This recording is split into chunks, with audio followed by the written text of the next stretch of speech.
लोगों के लिए कल्पना है जिन्होंने कभी शांति और संयम का परिचय नहीं दिया है,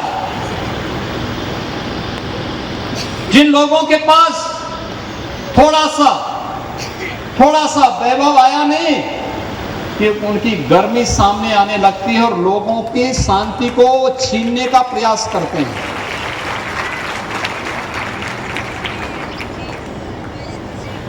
लोगों की शांति में, उत्सव के माहौल में,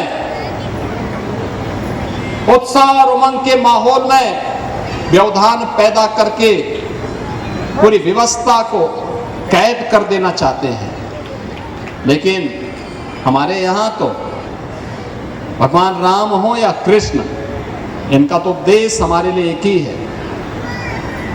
भगवान राम ने भी इस बात को कहा था जब राक्षसों का आतंक धरती पर छा रहा था, उस समय भी उन्होंने एक संकल्प लिया था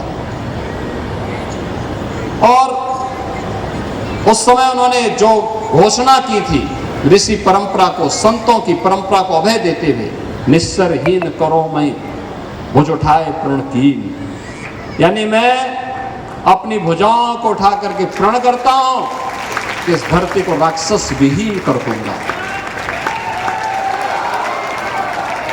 भगवान कृष्ण ने भी एक बात कही थी, उन्होंने कहा था परित्राणाय साधूनाम विनाशाय च दुष्कृताम। उन्होंने कहा था हर धर्मात्मा व्यक्ति को, हर सज्जन पुरुष को, हर व्यक्ति को सुना होगा और दुर्जन शक्ति को समाप्त करना होगा, तब सृष्टि की व्यवस्था बढ़ेगी, आगे चलेगी। सज्जन शक्ति यही शक्ति है जो धर्म के पथ का अनुसरण करके, महापुरुषों की वाणी का अनुसरण करके, लोक कल्याण के पथ पर अपने आप को अग्रसर करके लगातार कार्य कर रहा है। और दुर्जन शक्ति वह जो दूसरों को चैन से नहीं बैठने देती, सबका हड़पना चाहती है, लोगों पर अत्याचार करना चाहती है, शोषण करना चाहती है।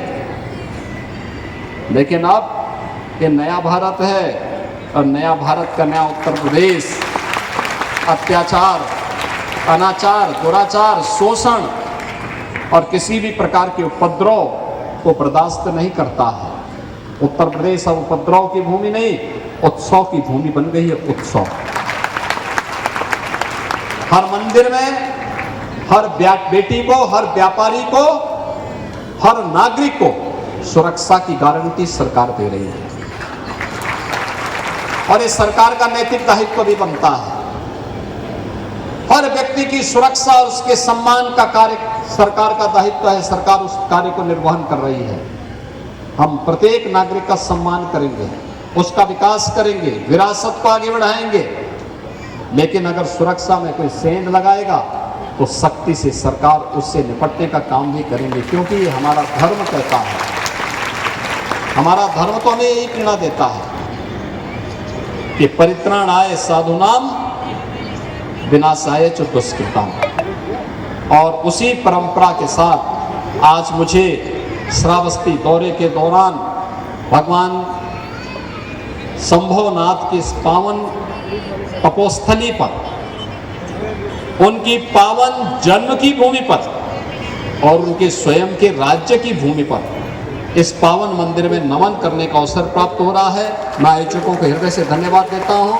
आप सबके प्रति अपनी शुभकामनाएं देता हूँ। आपको विजयादशमी की भी मंगल में शुभकामनाएं देता हूँ और आपको इस बात के लिए आश्वस्त करता हूँ कि डबल इंजन की सरकार हमेशा आपके साथ खड़ी है।